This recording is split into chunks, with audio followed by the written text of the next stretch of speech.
Imagine sitting in a packed courtroom, the air thick with judgment, only to have your own mother stand up and scream that you are insane for the world to hear.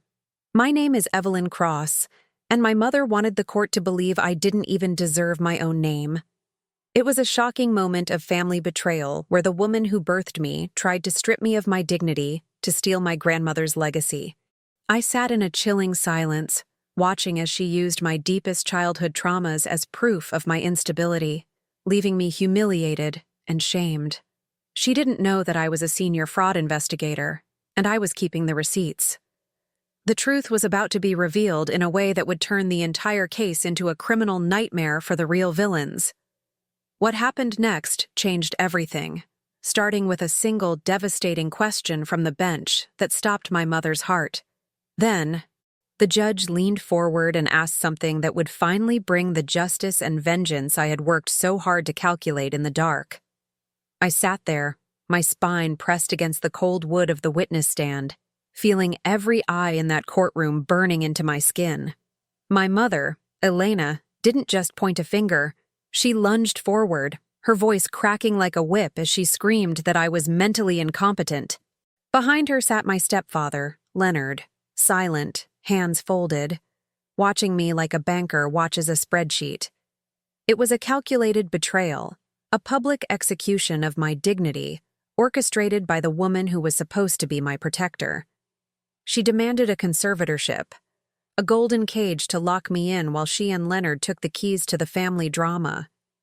The air in the room vanished, replaced by the heavy, suffocating scent of family betrayal and cheap perfume as she sobbed for the cameras. She painted me as a fragile, broken thing, a daughter who couldn't be trusted with her own life, let alone an inheritance.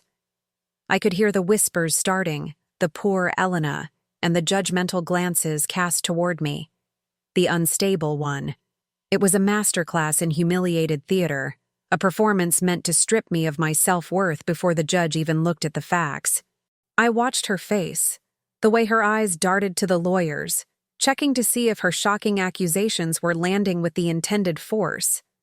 She wanted me to snap, to scream back, to prove her right by losing control in front of the Honorable Judge Miller. This wasn't just a legal battle. It was a total war on my sanity, a backstabbed moment that felt like a knife twisting in my ribs. Leonard didn't move a muscle, but I could feel his gaze, cold, clinical, and predatory. But as the judge leaned forward, his spectacles slipping down his nose, I realized that my mother had made one fatal mistake in her quest for revenge. She assumed my silence was a sign of weakness, a white flag being waved in the face of her relentless deceit. Little did she know, I was counting her breaths, measuring the gap between her lies and the reality I held close. I knew that every word she shouted was just more rope for the noose she was unknowingly tying for herself. The courtroom fell into a deathly hush after her final outburst, the kind of silence that usually precedes a total collapse of order.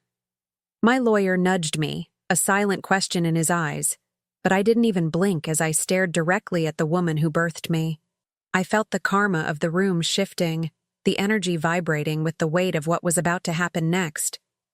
Elena took a deep breath, smoothing her dress, convinced she had already won the war for my future and my funds. She didn't notice the way I was holding my pen, or the fact that my hands weren't shaking in the slightest despite her shamed tactics. I wasn't the victim she was trying to sell to the state. I was the architect of a counter-move she couldn't even imagine.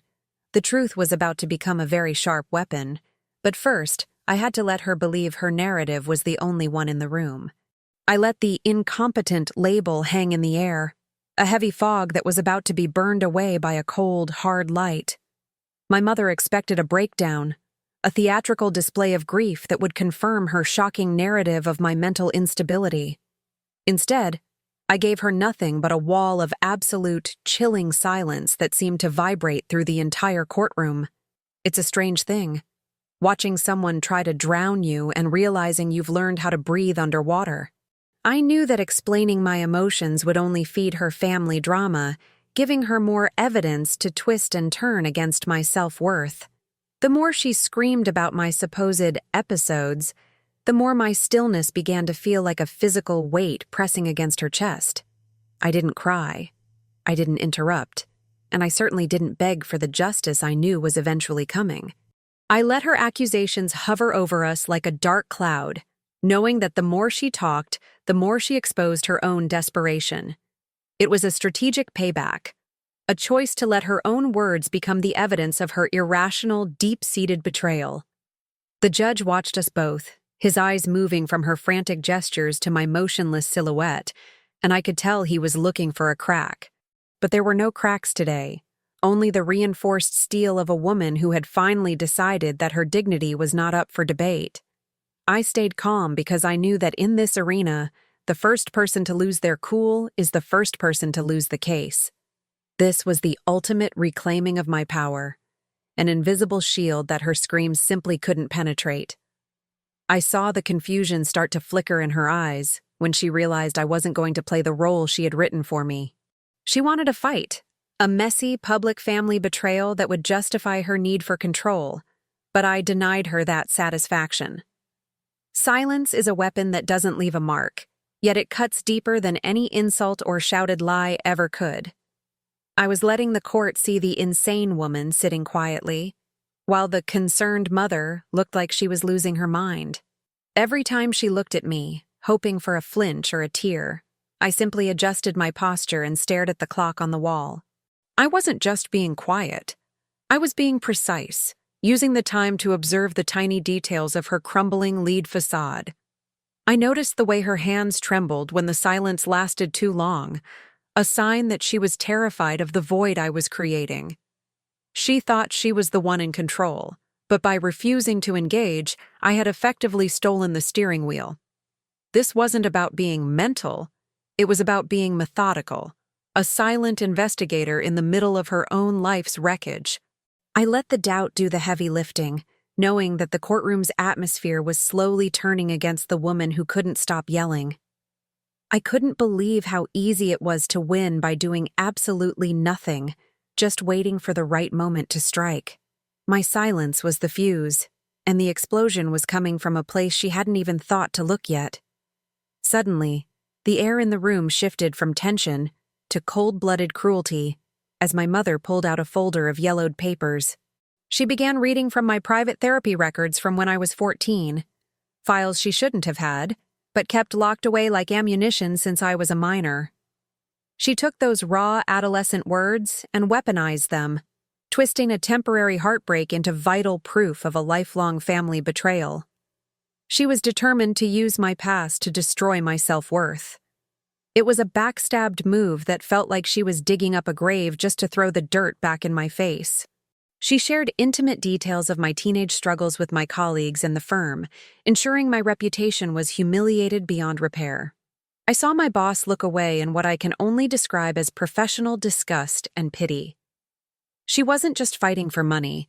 She was trying to erase the woman I had become by shackling me to the child I used to be. The shocking part wasn't that she had kept those records, but that she was so willing to burn me to the ground. Every "I feel lost" or "I don't know who I am" from 2 decades ago was now being presented as a permanent diagnosis.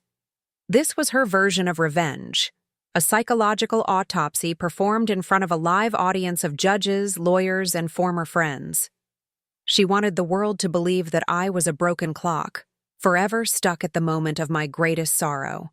I felt the sting of dishonesty in our mother-daughter bond, a realization that there was no line she wouldn't cross for a bit of payback. My work life, my friendships, my very sense of being a functional adult were being dismantled by the one person who knew exactly where it hurt. She smiled at me, a tiny, predatory grin that said, "I told you I'd win," as she handed the proof to the bailiff.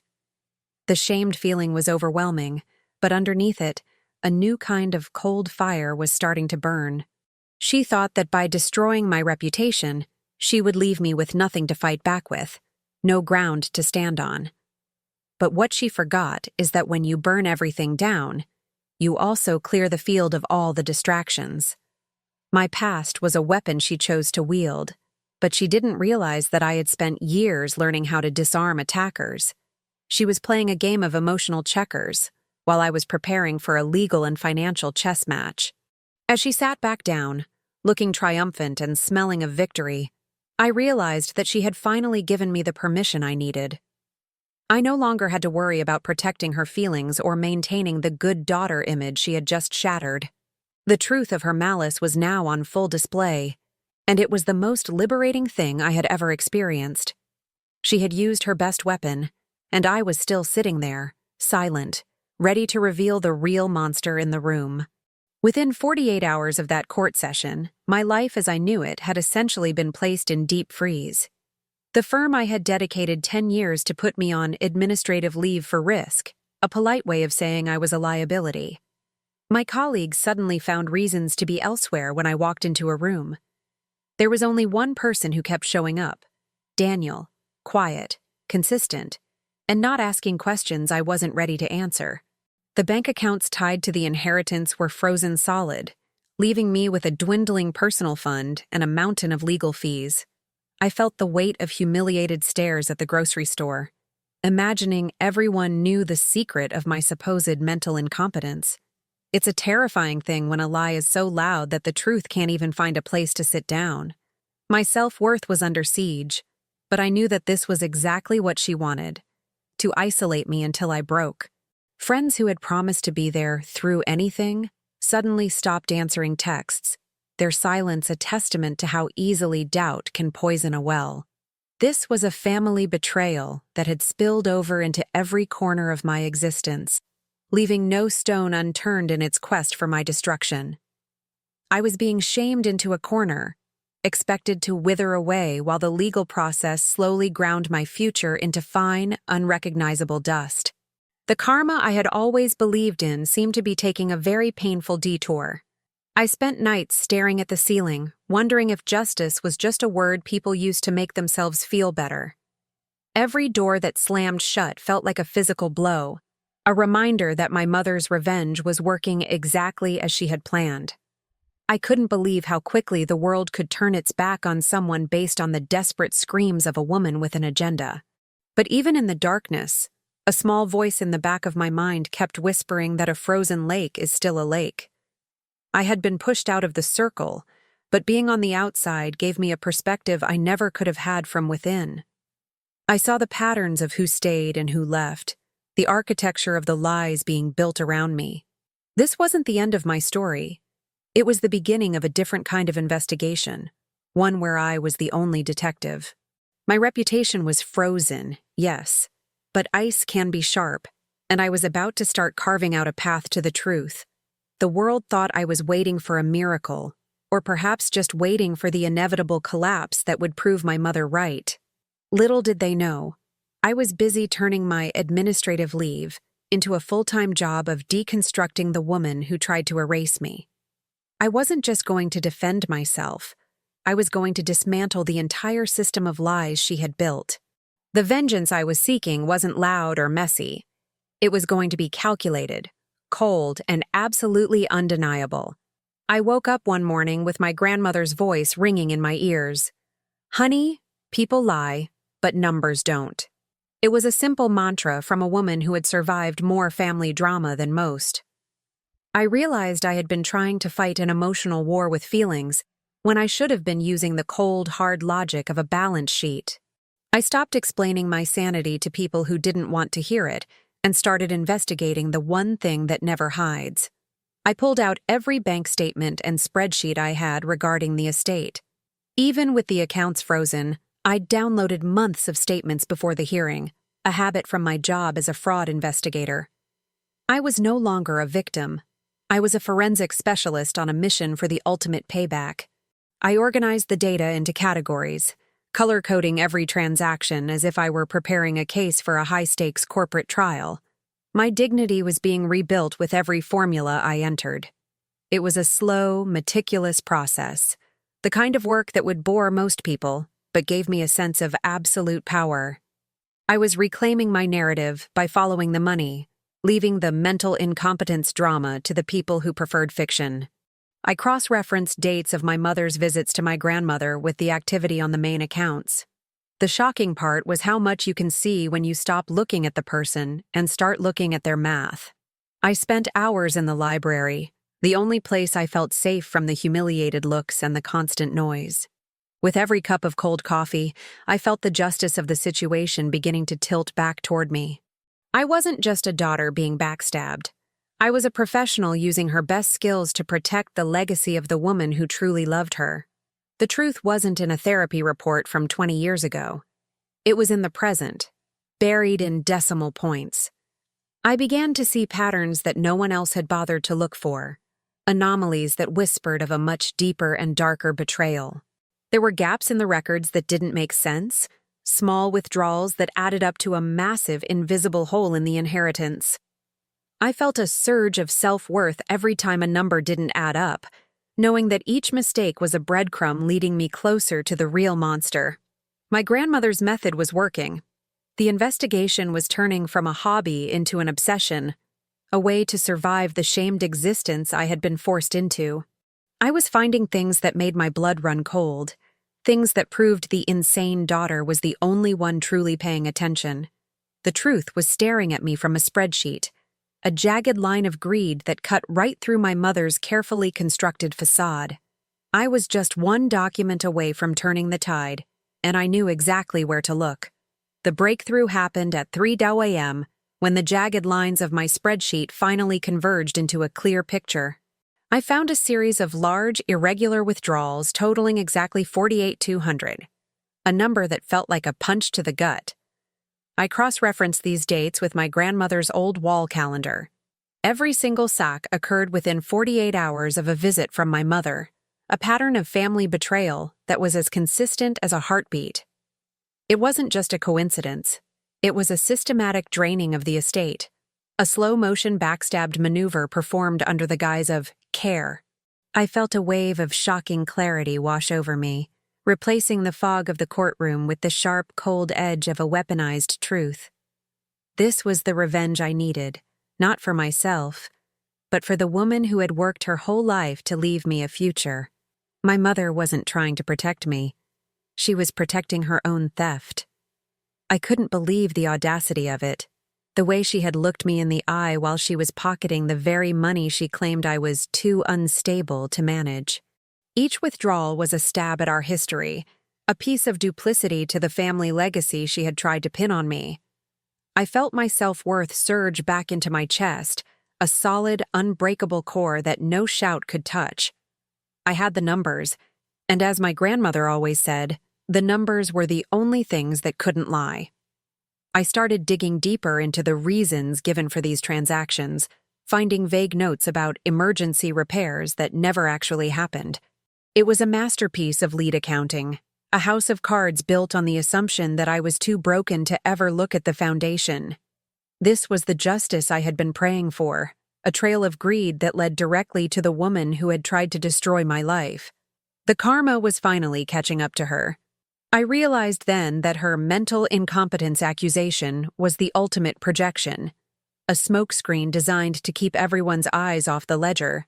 She was so busy calling me insane that she forgot that a smart person doesn't need to yell to be heard. They just need to be right. The family drama was about to take a turn into territory she never expected, moving from a civil dispute into something much more dangerous. I was no longer the defendant. I was the prosecution. I sat back, the silence of the room no longer feeling heavy, but filled with the electricity of an impending storm. I knew that showing this to my lawyer wouldn't just stop the conservatorship, it would flip the entire script on its head. My mother thought she was burying me, but she had actually just given me the shovel I needed to dig up her secrets. The next step was the most dangerous one yet, but I was ready to walk into the fire to bring the truth into the light. The bank safety deposit vault was a cold, silent tomb of secrets, and as the heavy door swung open, I felt my heart hammering against my ribs. Grandma had added my name as a cosigner years earlier, quietly, as if she knew. I had found the key tucked inside one of her old sewing kits. Inside lay a weathered, leather-bound journal, the real truth she had left specifically for me to find. It was a meticulous record of every urgent request she was coerced into signing.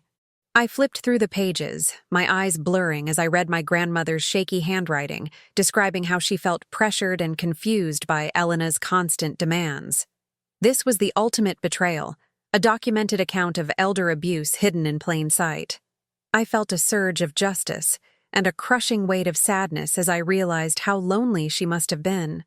My mother hadn't just stolen money. She had stolen the peace of a dying woman. A shocking revelation. The journal included specific dates and even descriptions of the emergencies my mother had manufactured to get her hands on the cash. It was a map of family betrayal, a blueprint of greed that made my spreadsheets look like child's play. I held the book to my chest, feeling my self-worth align with the duty I now had to protect her memory. This wasn't about an inheritance anymore. It was about vengeance for a woman who could no longer speak for herself. I couldn't believe how detailed the records were, as if my grandmother knew that one day I would be the only one standing between her legacy and my mother's greed. Every entry was a nail in the coffin of the mentally incompetent narrative. The humiliated daughter was now holding the most powerful document in the entire case, a voice from the grave that would scream louder than Elena ever could. This was the payback that was destined to happen. I saw notes about the man in the suit who came with Elena, a mysterious figure who seemed to be orchestrating the legal side of the theft. The journal mentioned strange papers that were notarized in the living room, a detail that made my professional instincts as a fraud investigator scream in alarm. My mother wasn't working alone. I had the evidence, but I needed to understand the mechanics of the crime before I could strike. As I left the bank, the leather journal felt like a live wire in my bag, a source of power that would soon dismantle my mother's entire world. I knew that the peace she thought she had bought with her lies was about to be shattered into a million pieces. The investigation was moving beyond the money and into the heart of a criminal conspiracy that she thought was buried deep. But I was the one with the shovel now, and I wasn't going to stop until every lied word was exposed. Back in my office, I began to scrutinize the power of attorney document that had allowed my mother to drain the accounts. It looked official, but something about the notary's seal felt off. I ran the commission number through the state database, my breath hitching as the result popped up in red. The notary's commission had expired 3 years before the document was signed, turning a civil dispute into a full-blown family betrayal crime. This wasn't just a mother being greedy.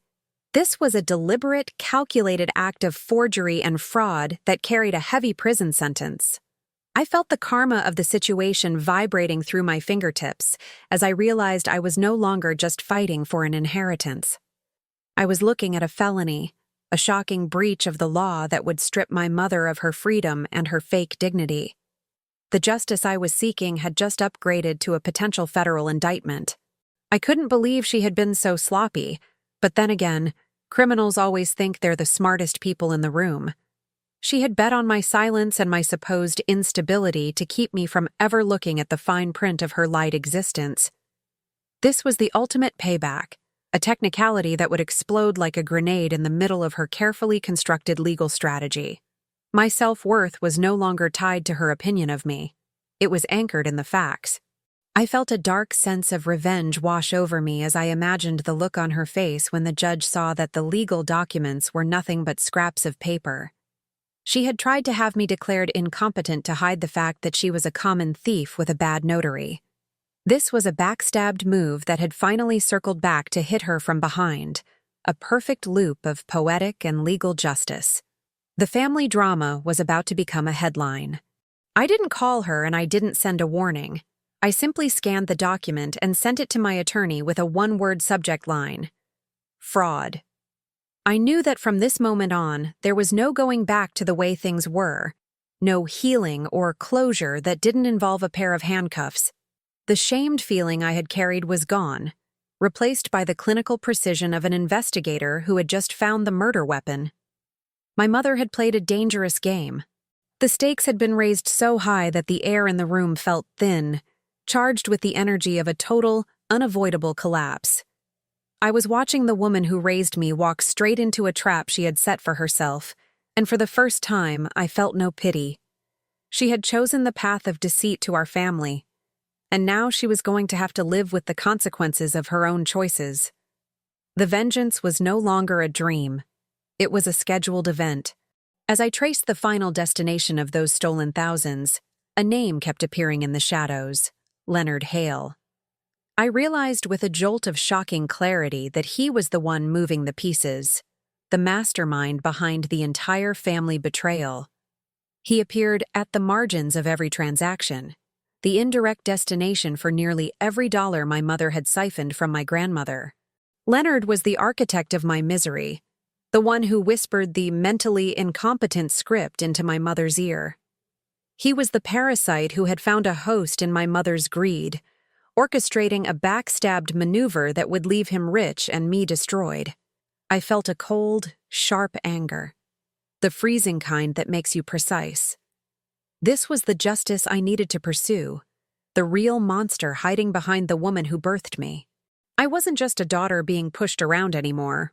I was a professional who knew exactly how to track a predator's scent through a digital forest. I couldn't believe I had missed it for so long, blinded by the direct fire of my mother's outbursts while he sat safely in the shade. He was the one who probably found the expired notary, thinking he was clever enough to bypass the law for a quick payback. This discovery was a reclaiming of my focus. He thought he was the one holding the strings, but he had just left a trail of digital breadcrumbs leading straight to his door. The family drama wasn't just a mother-daughter spat. It was a targeted financial execution led by a man who had no blood tie to our legacy. He was the definition of dishonesty, a man who had entered our home only to strip it of its value. I felt a surge of self-worth knowing that I had finally seen through his supportive facade to the predator underneath. This was the revenge that would taste the sweetest, bringing down the man who thought he was untouchable. I started looking into Leonard's past, finding a trail of unfortunate financial coincidences that stretched back for decades, always involving vulnerable women and their estates. He was a professional at this, a hunter who used lead promises to get close enough to strike from within. My mother was just another victim in a long line of his conquests, though her own greed made her a willing accomplice in my humiliated downfall. The truth was far uglier than I had imagined. I realized that to win, I couldn't just defeat my mother. I had to cut the head off the snake that was Leonard Hale. He was the one who would run if he sensed the heat, leaving my mother to take the fall while he disappeared with the remains of the vengeance fund. I had to be careful, to act like the incompetent daughter for just a little bit longer until I had him cornered. The game was no longer about a courtroom. It was about a hunt. The phone call came late at night, a voice I hadn't heard in years. Phoebe, Leonard's own daughter. She was tired, her voice trembling with the weight of a family betrayal she had been carrying in silence. She admitted that she had been pressured by her father to sign a false declaration against me, a document meant to bolster my mother's claim. Phoebe revealed a pattern of behavior that made my skin crawl. Leonard had already done this once before to his own mother. It was a shocking confirmation that I wasn't alone in this fight, and that the man I was up against was a serial predator. Phoebe described how he had used the pretext of care and dementia to isolate her grandmother and steal her entire life's work. This was the justice I needed, a living witness who could prove that Leonard's actions were a professional lifestyle. I felt a deep sense of self-worth returning, knowing that I finally had a partner who understood the true depth of his betrayal. I couldn't believe the courage it took for her to reach out, knowing that her father would likely try to destroy her next. She was tired of the lied reality he forced everyone to live in, and she was ready to provide the evidence I needed to sink him. This was the ultimate payback, a daughter turning against a father to stop him from hurting anyone else. Our conversation was a reclaiming of our shared history, two women deciding that the cycle of abuse ended with us. Phoebe's testimony was the final piece of the puzzle, a human element that would turn the dry financial records into a visceral story of greed. She had records of her own, emails from Leonard explaining how to manage the situation and keep me from looking at the books. This was a backstabbed maneuver that he never saw coming, a betrayal from within his own inner circle that would leave him defenseless. The family drama was about to go from a private secret to a public scandal. As we talked, I realized that Leonard's greatest weakness was his arrogance. He assumed that everyone he hurt would stay down and stay quiet. He didn't account for the karma of a sisterhood born from the wreckage he created.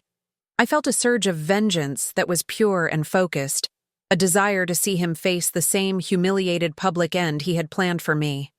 Phoebe wasn't just an ally.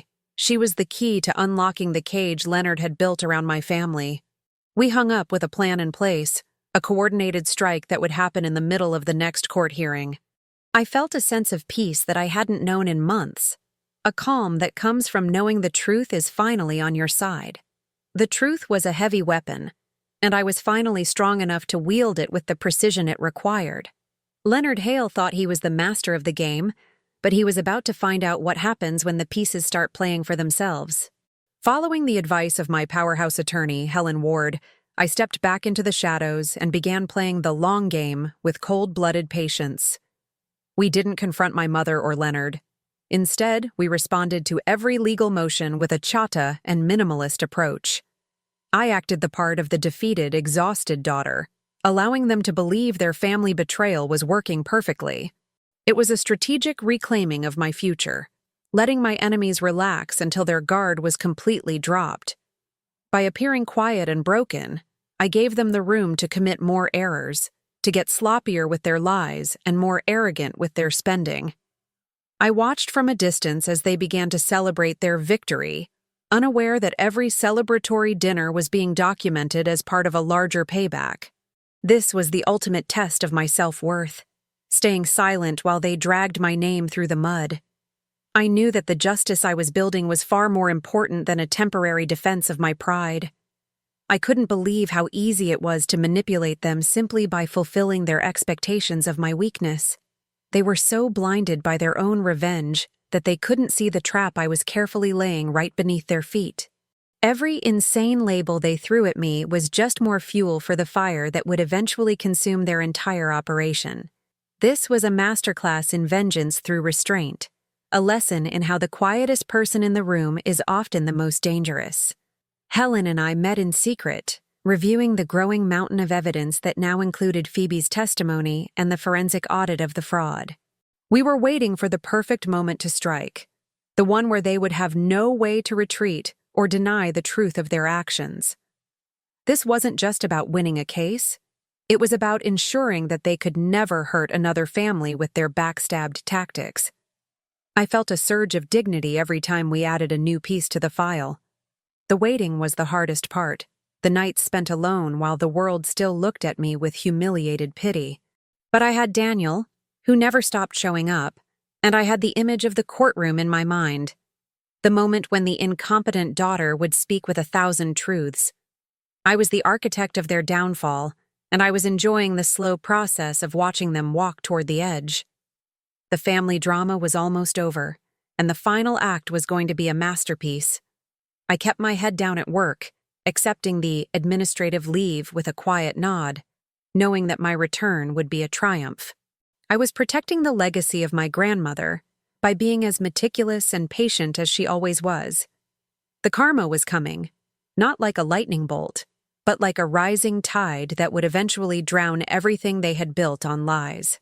I was ready for the final hearing, the day when the long game would finally reach its inevitable, crushing conclusion.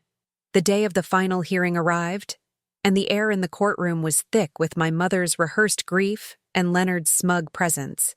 Her lawyer was halfway through a particularly nasty speech about my deteriorating state when Judge Miller suddenly raised a hand. The silence that followed was absolute. He didn't look at me first. He looked at my mother. "Mrs. Elena," he said, his voice flat and dangerous, "do you truly have no idea who this is? Do you have no idea who Evelyn Cross is in this courthouse?" That one question felt like a bolt of lightning, shattering the family betrayal narrative in a single breath. My mother blinked, her mouth opening and closing like a fish out of water, her carefully constructed lead facade beginning to crack in real time. I felt a surge of justice that was so powerful it almost knocked me off my chair, a moment of pure payback. The judge wasn't looking at a broken daughter. He was looking at a professional whose work he had respected for years from behind the scenes. I couldn't believe the timing was so perfect, a dramatic shift that turned the entire family drama on its head. It was a shocking intervention that signaled the end of my time as a victim and the beginning of my role as the victor. My self-worth was validated in a way that no apology could ever achieve, right there in front of the people who tried to destroy it. This was the reclaiming of my identity, a public acknowledgement that I was more than the lies they had told about me. The lawyer tried to stutter a response, something about family history, but the judge's expression remained as cold as a winter morning. He wasn't interested in their drama anymore. He was interested in the reality of the person sitting at the defense table. I saw Leonard's face pale, his supportive mask slipping as he realized the game had changed. The backstabbed daughter was suddenly the most powerful person in the room, and the air was vibrating with the weight of the truth. This was the moment of vengeance I had dreamed of, a single question that acted as a key to a door they thought was locked forever. It was a humiliated reversal for my mother, who was now the one being looked at with suspicion and doubt by the very court she tried to manipulate. I didn't say a word. I didn't smile. I just sat there with my head held high, finally breathing the air of a free woman. The karma of the situation was unfolding in front of us, and it was beautiful. The judge's gaze didn't waver, and I knew that the long game was finally paying off in the most spectacular way possible. We hadn't even opened our files yet, and the foundation of their case was already crumbling into dust under the weight of that one question. I felt a surge of dignity that felt like a shield, protecting me from any further lies they might try to tell. The stage was set for the final revelation, and I was the one who was about to deliver the performance of a lifetime. My defense attorney, Helen Ward, stood up and calmly clarified that I wasn't just the daughter in question. I was a senior investigator in financial fraud against the elderly, a recognized expert who had worked quietly with state agencies for years. I wasn't a courtroom regular, but I was the person agencies called after the hearing, quietly, off the record, to find the money that people like Leonard tried to hide. This was the ultimate reclaiming of my professional dignity, a reveal that made their accusations look like a pathetic joke. The shocking silence that followed was the sweetest sound I had ever heard, a total vacuum of power where my mother's lies used to live. I saw the blood drain from her face as she realized the unstable girl she was attacking was actually the one person most qualified to catch her. This was the payback for every whisper and every judgmental glance she had put me through with her family betrayal. I wasn't a victim of her drama. I was the specialist who was about to perform an autopsy on her crimes.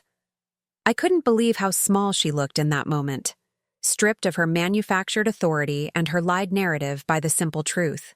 Every person in that room was suddenly seeing me in a completely different light. The justice was no longer a distant hope. It was a physical presence, a heavy, undeniable fact that filled the entire space. My self-worth was no longer a question to be debated. It was a credential that the court already respected and relied upon. I watched as my mother turned to Leonard, looking for a lifeline, but he was already looking at the exit, his own backstabbed nature preparing for a quick escape. He knew that an investigation by someone with my background meant there were no dark corners left for him to hide in. This was the vengeance of a professional, a cold and calculated exposure of a man who thought he could outsmart the system. The family drama was being replaced by a criminal prosecution, and the stakes had just reached their peak. Helen didn't stop there.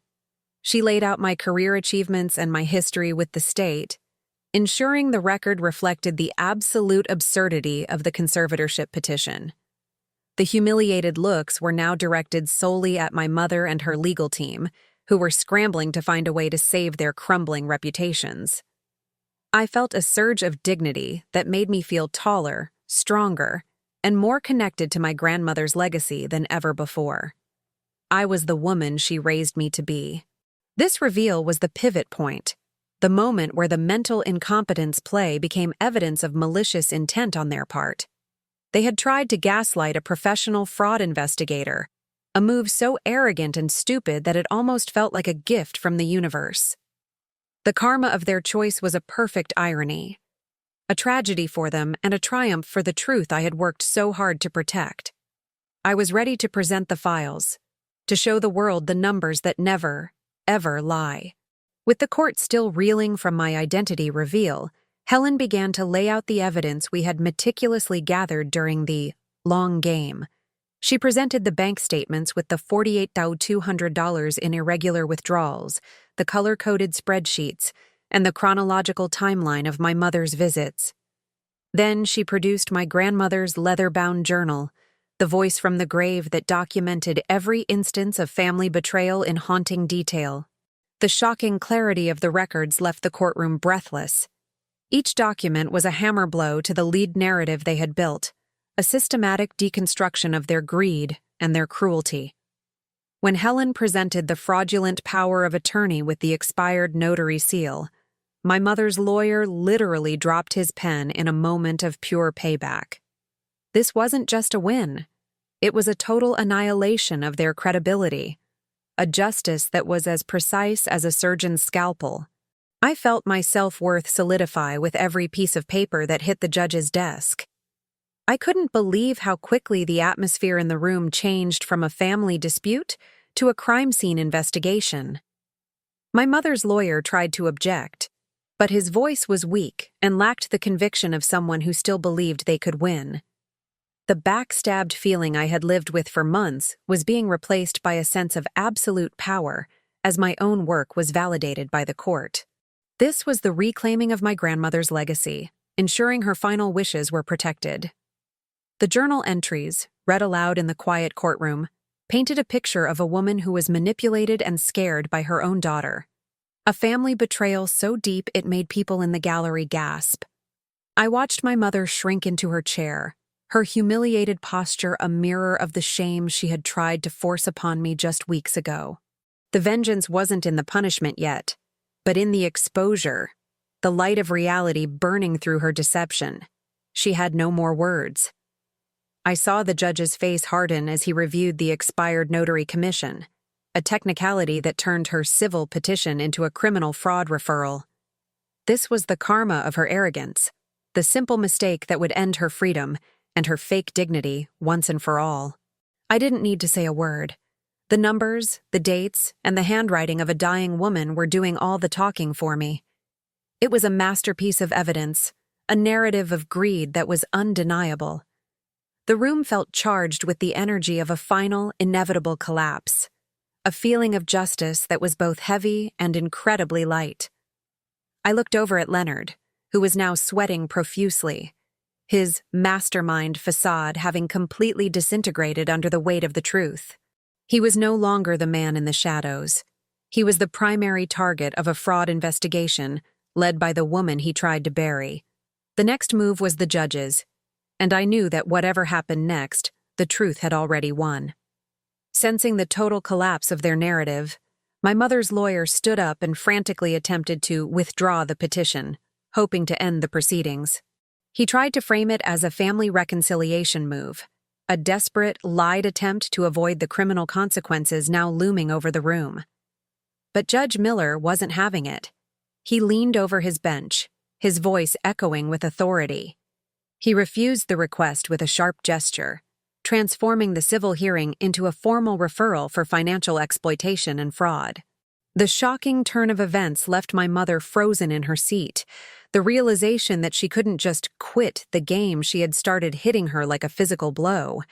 This was the ultimate payback, a moment where the system she tried to weaponize turned its full weight back onto her. I felt a surge of justice that was almost overwhelming, a sense of dignity restored not by my own hand, but by the law itself. She had tried to run, but the doors were already locked. I couldn't believe she thought she could just walk away after trying to destroy my life and steal my grandmother's entire legacy.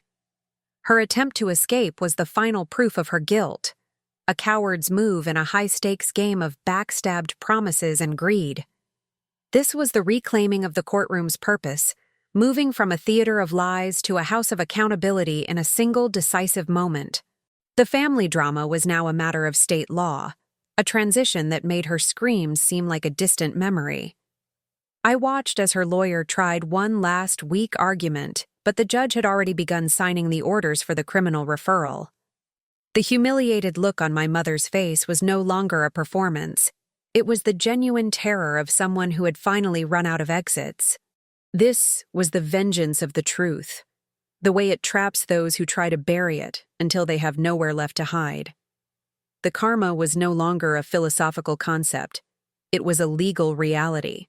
Leonard looked like he was about to be sick, his eyes darting toward the back of the room as if searching for a miracle that wasn't coming. He had orchestrated the dishonesty to our family, and now he was going to be the first one to pay the price for his brilliant plan. I felt a surge of self-worth knowing that I had stood my ground, playing the long game until the trap was perfectly set. They had tried to escape the consequences, but the law had a longer reach. As the bailiff stepped forward to ensure no one left the room before the official papers were served, I felt a deep, resonant peace settle over me. The truth had done its work, and the incompetent daughter was the only one left standing with her integrity intact. The escape had failed, the lies had been exposed, and the real consequences were just beginning to unfold for the people who tried to break me. I was ready for the next chapter, where the hunters finally became the hunted. The wheels of justice accelerated with a terrifying precision. Within days, state authorities issued formal subpoenas and froze all their personal accounts. Weeks later, search warrants were executed on their home and Leonard's private office. It wasn't just a family squabble anymore. It was a federal case involving multiple counts of fraud and exploitation of a vulnerable elder. The shocking speed of the arrests, caught on a neighbor's doorbell camera, was the ultimate payback for the public humiliation they had put me through. I watched the footage of them being taken in, a family betrayal that had finally reached its inevitable criminal conclusion. My mother's screams of injustice sounded hollow and desperate now, a stark contrast to the quiet, methodical justice I had pursued. I felt a surge of dignity as I realized that the woman who tried to erase my life was now facing the total loss of her own. This was the karma of a lifetime of greed, a debt that was finally being collected by the authorities. I couldn't believe the scale of what they had uncovered. Not just the theft from my grandmother, but a web of other victims Leonard had targeted. This was a backstabbed operation that spanned multiple states and decades, a dark legacy that I had finally helped to end. My self-worth was no longer a fragile thing. It was a source of strength that had allowed me to bring a serial predator to justice. The family drama had become a national news story, a cautionary tale of greed and the power of truth. The legal process was grueling, involving hours of depositions, but every step felt like a reclaiming of my own power. I was no longer the broken daughter. I was the primary witness for the prosecution, the one person who could tie all the threads of their duplicity together. The vengeance was in the details, the way each forged signature became a brick in the wall of their future prison cell. I was the architect of their downfall, and I felt a profound sense of peace in the middle of the storm. My mother tried to send me letters from jail, full of lied apologies and pleas for forgiveness, but I never opened them, knowing they were just more attempts to manipulate. I had moved beyond the humiliated version of myself, leaving her in the past where her lies belonged. The justice was being served, and for the first time in my life, I didn't feel the need to protect her from the consequences of her own choices. She had chosen her path, and now she was walking it to the end. As the trial date approached, the evidence grew even stronger, with Phoebe and other victims coming forward to tell their own stories of Leonard's cruelty. It was a massive, collective payback, a tidal wave of truth that was going to wash away the darkness they had created. I felt a deep, resonant dignity in being the one who started it all, the daughter who refused to be silent. The real consequences were here, and they were going to ensure that my grandmother's legacy was never forgotten. When the final sentence was read, the weight of the world seemed to lift off my shoulders, replaced by a lasting sense of justice.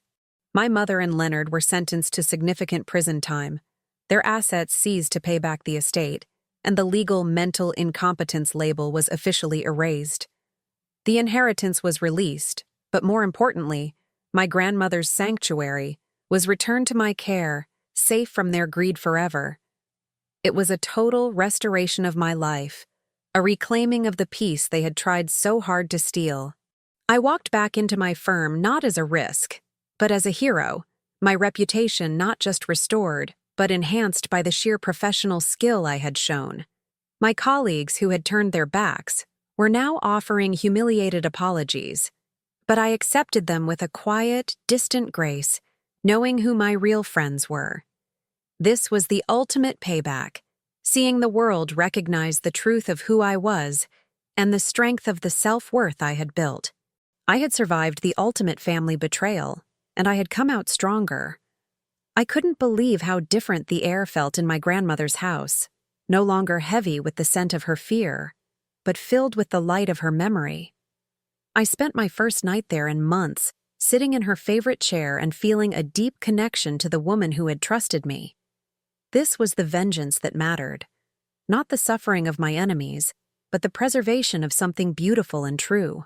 I had turned a story of backstabbed trust into a mission of protection and restoration. I returned to my work with a new sense of purpose, specializing in helping other victims of elder financial abuse find the justice they deserved. Every case I took on was a tribute to my grandmother, a way to use my skills to prevent another family betrayal from destroying a life. My dignity was no longer a goal I was chasing. It was the foundation I stood on as I helped others rebuild theirs. I had taken the worst thing that ever happened to me and turned it into a weapon for good. The community around me began to shift, as people saw that the insane daughter was the one who had actually saved the day. The karma of the situation had a way of smoothing out the rough edges of my reputation, leaving me with a life that was more honest than before. I was no longer defined by the dishonesty of my parents, but by the integrity of my own actions and the strength of my character. The family drama was over, and in its place was a future built on the solid ground of the truth. I felt a quiet, persistent joy in the simple things, tending the garden my grandmother loved, making a cup of tea in the kitchen where we used to talk, and knowing I was safe. The truth had set me free, not just from the legal battle, but from the emotional cage my mother had tried to build around me. I was Evelyn Cross, a woman of value, a woman of skill, and a woman who knew exactly what her life was worth. The restoration was complete, and the future was finally, beautifully, mine to write. After the cameras left and the court documents were filed away, I found myself standing in the absolute, beautiful silence of a life reclaimed. I didn't seek closure or a tearful reconciliation with my mother. I chose the power of distance and the dignity of a closed door. I kept my grandmother's leather-bound journal in a place of honor, not as a reminder of the betrayal, but as a sacred legacy of her trust and my own survival. It was a justice that didn't need to be shouted, a quiet victory that resonated in every morning. The noise of the family drama had been replaced by the steady, calm rhythm of a life built on precision and patience rather than screams and lies. I realized that my self-worth didn't need the validation of a mother who was incapable of giving it. It only needed the truth of my own heart. This was the ultimate payback, living well and living truthfully while the people who tried to destroy me were left with nothing but their own reflections. My dignity was a quiet flame, steady and unbothered by the winds of the past. I couldn't believe how much energy I had wasted trying to make sense of her madness, when the only thing that ever mattered was my own sanity. The reclaiming of my peace was a choice I made every single day, a refusal to let the shocking events dictate the quality of my present. I was no longer a character in her story. I was the author of my own, and the ink was made of justice and quiet strength. This was the karma of a life well lived, a reward that no legal battle could ever fully capture. I spent my evenings on the porch, watching the sunset over the garden, feeling the truth of my existence settling into my bones. I didn't need a public apology or a grand gesture to feel whole. I just needed the knowledge that I had stood up for what was right. The backstabbed girl was gone, replaced by a woman who knew that the most powerful response to noise is absolute, intentional silence. This was the vengeance of the soul, a peace so deep that no lie could ever reach it again. My work continued to flourish, fueled by the restoration of my reputation and the clarity of my newfound purpose in the world of financial protection. I was a guardian of the vulnerable, a role that brought me more satisfaction than any inheritance ever could have offered. The humiliated daughter had become the protector of others, a perfect circle of justice that honored my grandmother's memory every single day. I was living proof that patience and registros can overcome even the loudest, most aggressive gritos. I felt a profound sense of dignity in the simplicity of my new life, free from the toxic patterns and the constant threat of duplicity to my own well-being. I had found the peace that passes all understanding, a quiet strength that was born in the middle of a courtroom storm. I was finally, truly, and completely at home within myself, a destination that was worth every single step of the painful journey. The silence wasn't empty. It was full of the life I had fought so hard to save. With the chaos of the trial finally behind me and my life resting on solid ground, I found myself rediscovering the beauty of a quiet, safe existence. The inheritance and the house were important, but the real emotional reward was the stability I had built with Daniel, the man who had stayed by my side when everyone else was running. Our life together was a sequence of simple, honest routines that felt like a healing balm on my soul. This was the ultimate payback for the years of instability, a future where I was loved. I realized that the final happy ending wasn't a grand victory in a courtroom, but the ability to wake up in the morning without a sense of impending dread. My self-worth had blossomed in the sunlight of a healthy relationship, a stark contrast to the betrayal and duplicity I had known in my youth. Every shared meal and quiet conversation with Daniel was a reclaiming of a happiness I once thought was reserved for other people. I had survived the storm, and the reward was a calm sea and a steady hand. I couldn't believe how much I had grown through the fire, turning the shocking cruelty of my mother into a foundation for a more resilient and compassionate life. The justice I had achieved for my grandmother had transformed into a deep, personal peace that touched every corner of my world. I felt a surge of dignity as I looked at the life we were building together, one based on the truth and mutual respect that my family had always lacked. This was the karma I had earned, a love that was reliable. Daniel never asked me to be anything other than myself, and in his eyes, I saw a reflection of the woman I had become. Strong, wise, and absolutely capable. Our engagement wasn't just a promise of a wedding, it was a symbol of the safe future I had fought so hard to secure for myself. This was the vengeance of a life well loved, a middle finger to everyone who said I was broken or unstable during my darkest hours. I was whole, I was safe, and I was finally, for the first time in my 34 years, truly and completely happy. The humiliated daughter was a ghost of the past, a memory that only served to remind me of how far I had come and how much I had overcome. I held the lessons of the family betrayal close, but I didn't let them darken the brightness of my current reality or the promise of my future. I was living a life of dignity and purpose, surrounded by people who saw the real me and loved what they saw. The restoration of my heart was the most important win of all, a victory that would last a lifetime.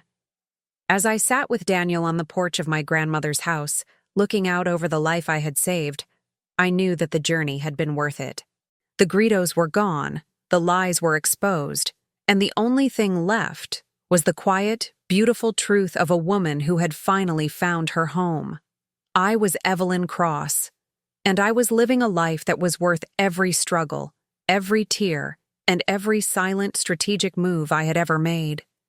The story was over, and the real life was just beginning, full of hope and a peace that would never be broken again. I've shared my journey of betrayal and the cold, hard justice that followed, but I want to know your story. Have you ever faced a family member who tried to rewrite your reality for their own gain?